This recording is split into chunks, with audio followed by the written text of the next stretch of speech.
हाथरस में बाबा सूरजपाल के सत्संग में भगदड़ में हुई मौत के मामले में अब कार्रवाई बहुत तेज हो चली है। बड़ी खबर आपको बताते हैं, हाथरस भगदड़ केस में कार्रवाई तेज हो गई है। पटियाली आश्रम जा सकती है पुलिस, जगह जगह पुलिस की टीम दबिश दे रही है। बाबा सूरजपाल से भी पूछताछ करेगी पुलिस, क्योंकि सबसे अहम सवाल है आखिर कहां छुपा है सूरजपाल बाबा।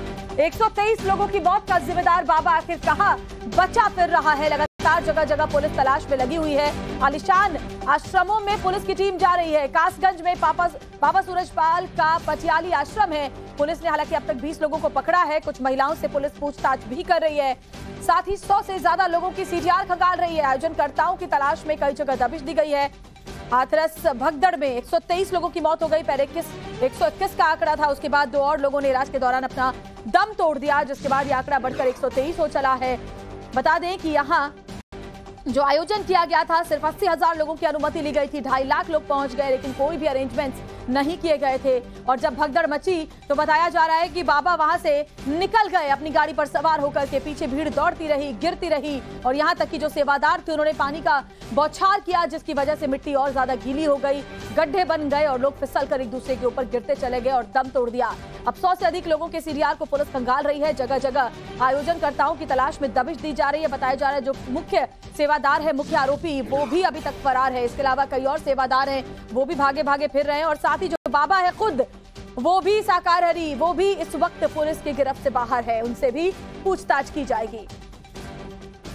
तो देखिए कि करके जो आपको इस पर डिटेल्स है वो भी दे रहे हैं, क्योंकि सबसे अहम सवाल है कि लोग इस बात को लेकर सवाल उठा रहे हैं कि आखिर कहां छिपा है बाबा सूरजपाल। ये बहुत बड़ा सवाल है, क्योंकि पुलिस लगातार तलाश कर रही है, पूछताछ करनी है। लेकिन बाबा के आश्रम में, मैनपुरी वाले आश्रम में कल भी टीम पहुंची थी, लेकिन बताया गया कि 50 मिनट तक पुलिस की टीम, सोजी की टीम अंदर रही, अंदर छानबीन की गई, लेकिन बाबा नहीं मिले। ऐसे में बहुत सारे सवाल हैं। फरार होने की जो पूरी कहानी है, चलिए वो भी आपको बताते हैं कि हुआ क्या था। दरअसल बताया ये जा रहा है कि बाबा सूरजपाल 1:40 पर, जहां पर यह आयोजन किया गया था, घटनास्थल से निकल गया था।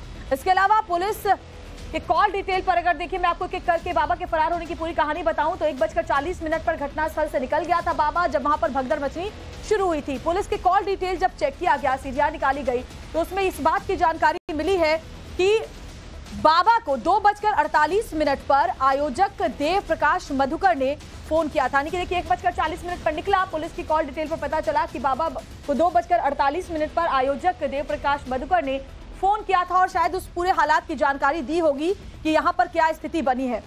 उसके बाद क्या हुआ, संभवतः उसको जानकारी दी गई इस घटना के बारे में। बाबा के फोन पर किस नंबर से फोन आया था वो भी हम आपको दिखा रहे हैं। यानी कि फोन करके बताया जरूर गया कि यहाँ भगदड़ मच गई है, इतने लोगों की मौत हो गई है, बावजूद उसके बाबा वहां लौट कर नहीं आया, ना ही किसी तरह की कोई इंस्ट्रक्शन दिए, बल्कि अपनी जान बचाने के लिए, खुद को इस हादसे से बचाने के लिए वहां से फरार हो गया और तब से छिपा बैठा है। एक बड़ी खबर आपको इससे जुड़ी और बताते हैं। हाथरस में भगदड़ से हुई मौत के बाद बाबा सूरजपाल कहां है, इसकी तलाश की जा रही है। लेकिन हाथरस मामले से जुड़ी सूत्रों के हवाले से बड़ी खबर आ रही है। हाथरस भगदड़ केस में जुड़ी बड़ी जानकारी है कि बाबा की रंगोली का बुरादा लेने के लिए भगदड़ मच गई थी।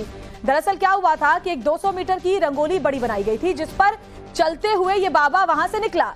रंगोली का बुरादा को प्रसाद समझ लिया गया, यानी कि बाबा के चरणों से जो रंगोली लग गई वो प्रसाद बन गई लोगों के लिए। पता नहीं किसी ने ये अफवाह भी हो सकता है शायद फैला दी हो कि इस बुरादे को अगर आप अपने पास रख लें तो आपके घर से रोग, कष्ट, भूत प्रेत सब दूर हो जाएंगे, जिसकी वजह से भगदड़ मची। लोग रंगोली का बुरादा लेने के लिए दौड़ते चले गए।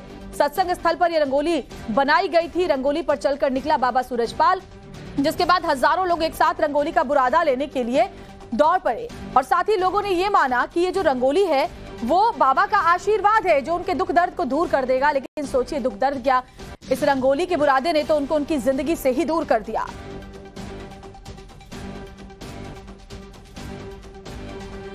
और हमारे साथ देखिए हमारे तमाम जो रिपोर्टर्स हैं लगातार ग्राउंड जीरो से हर दिन हर वक्त आपको अपडेट पहुंचाते हैं। मनीष आपको नजर आ रहे होंगे, अभिषेक राज दिखाई दे रहे हैं, और साथ ही हमारे साथ मोहित ओम भी नजर आ रहे हैं। मोहित बाबा के आश्रम मैनपुरी में मौजूद है, मनीष पटियाली आश्रम में कासगंज में है, और अभिषेक हाथरस से जुड़े हुए। सबसे पहले मनीष मैं आपके पास आती हूँ, क्योंकि जानकारी मिल रही है कि पटियाली आश्रम ही अब टीम पहुंचने वाली है, क्योंकि हो सकता है कि बाबा कहाँ है वो यहीं से पता चल पाए। क्या जानकारी इसको लेकर मनीष?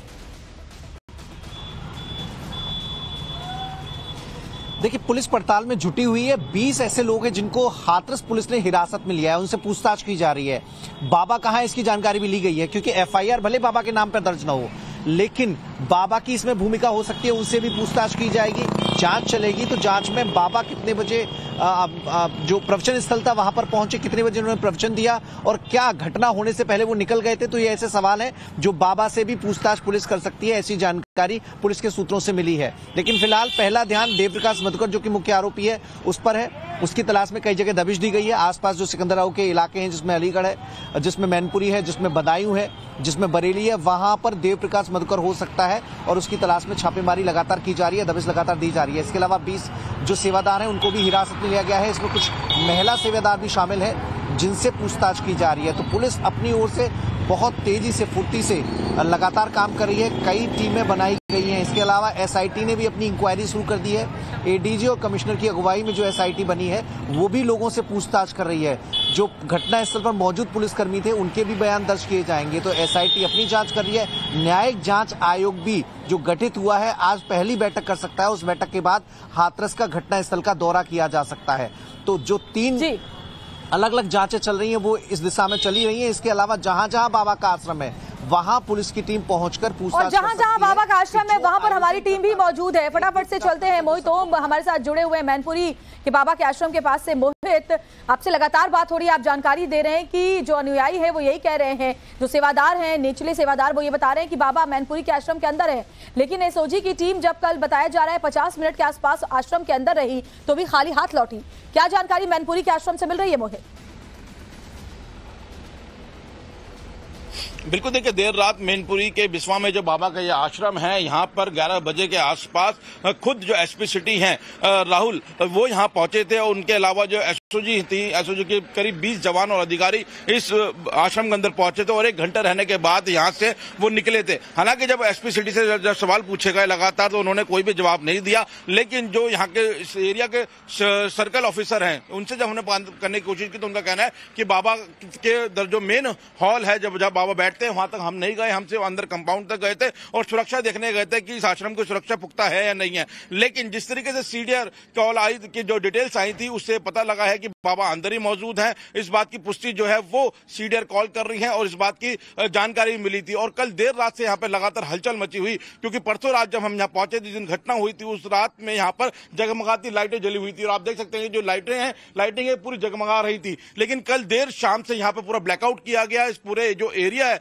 जो मेन रोड से बाबा के आश्रम तक आने का इलाका है, उसमें पूरा अंधेरा कर दिया गया था। और यहाँ पर उसके बाद देर रात एक ऑपरेशन हमने देखने को मिला जब खुद एसओजी की एक जो बड़ी टीम थी वो यहाँ पहुंची है और उसके अलावा एसपी सिटी उसको पूरे जो ऑपरेशन को लीड करते हुए नजर आए थे। और 1 घंटे अंदर रहने के बाद जब वो बाहर निकले, हालांकि उन्होंने मीडिया के सवालों का जवाब नहीं दिया, लेकिन जिस तरीके से यहाँ पर पुलिस की गतिविधि बढ़ी थी तो कल कहीं ना कहीं संभावना थी कि अंदर बाबा से पूछताछ करने के लिए गए हैं। और खासकर से जो आयोजक थे उनके बारे में अंदर पूछताछ की गई है। ऐसा हमारे सूत्र बता रहे हैं कि जो आयोजक फरार है, जिस उनके बारे में भी अंदर पूछताछ की गई है कि जो अंदर स्टाफ मौजूद था कि आखिरकार आयोजक कहां है। क्योंकि जब पुलिस के अधिकारी बाहर आए तो उन्होंने बताया कि 50 से 60 सेवादार जो इस आश्रम के अंदर मौजूद है और उनसे कुछ बातचीत जरूर की गई है। तो फिलहाल लगातार जो कार्रवाई है वो की जा रही है और एक न्यायिक आयोग का गठन भी किया गया है जो कई तमाम पहलुओं पर अब इस मामले में जांच करेगा। लेकिन बाबा कहां है, इसको लेकर बड़ा सवाल अभी भी बना हुआ है। बिल्कुल मोहित, और इसलिए देखिए हमारी जो टीम है ग्राउंड जीरो पर चप्पे पर हर जगह तैनात है। हर